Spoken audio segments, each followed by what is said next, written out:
Thumbnail দেখে নিশ্চয়ই বুঝতে পেরেছো যে এটা কিসের ভিডিও হতে চলেছে। হ্যালো বন্ধুরা, সবাই কেমন আছো? আশা করি সবাই ভালো আছো। আজকে আমার মেয়ের প্রথম স্কুলে যাওয়া, মানে কোরিয়াতে স্কুল মিন্স ডে কেয়ারে যাবে।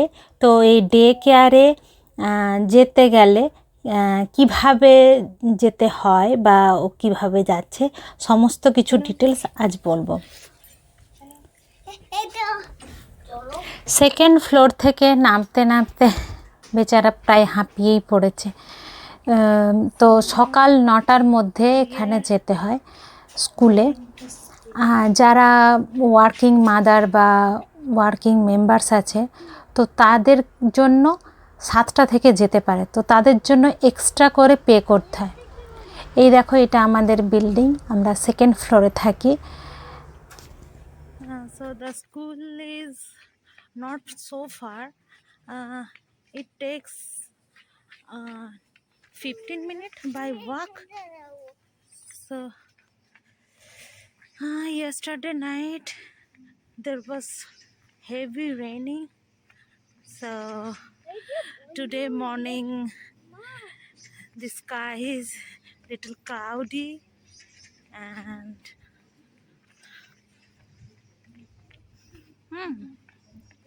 the weather is কোরিয়াতে বিশেষ করে সোলে ম্যাক্সিমাম বাড়ি পাহাড় কেটে কেটে বানানো, তাই কতটা উঁচু থেকে আমরা নামছি, স্লোপ টাইপের।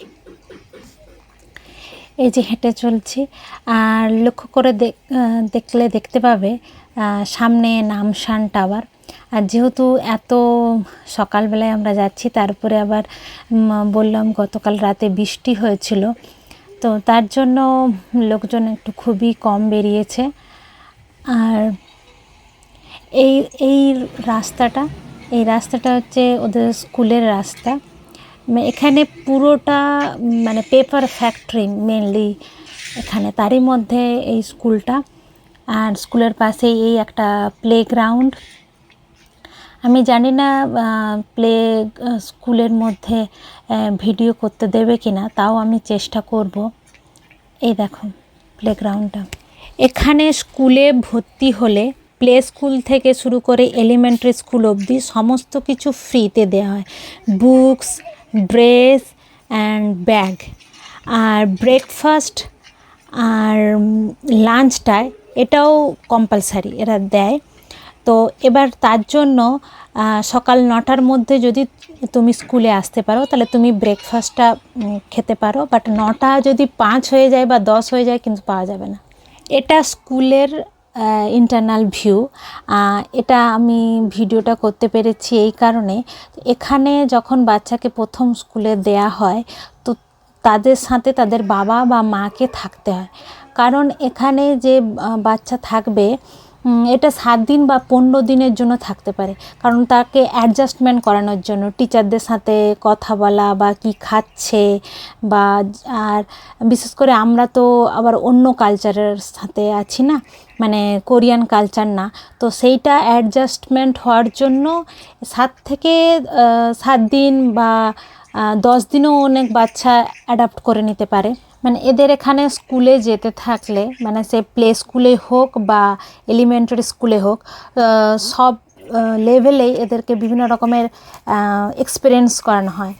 যেমন এইগুলো দেখতে পাচ্ছেন, এগুলো হচ্ছে একটা ক্লে আর্ট, মানে এত ছোট বয়সেই মানে ক্লে দিয়ে কিভাবে সুন্দর সুন্দর বানিয়েছে। অবশ্য তার সাথে তার পেরেন্টসরা হেল্প করতে পারে অবশ্যই। তো ওই দিন যে প্রোগ্রাম হয় সেদিনকে পেরেন্টসদেরকে ইনভাইট করা হয়। এর মধ্যে কোনো একটা আনুষের আছে এবং আনুষের বন্ধুদেরও এইগুলো বানানো হয়েছে। খুব সুন্দর দেখতে লাগছে, তাই না? স্কুল থেকে রুমে ফিরে এসে একটু ফ্রেশ হয়ে নিয়েছিলাম, তারপর ওকে আবার একটা প্লেগ্রাউন্ডে নিয়ে গিয়েছিলাম, সঙ্গে একটা পাশে মলও ছিল। আর এই থিমটা হচ্ছে পোরোরো থিম বাচ্চাদের খুবই ফেমাস একটা থিম। যাদের বাড়িতে বাচ্চা আছে তারা অবশ্যই আশা করি জেনে থাকবেন। কেমন লাগছে ব্লগটা অবশ্যই জানাবেন, সঙ্গে থাকবেন।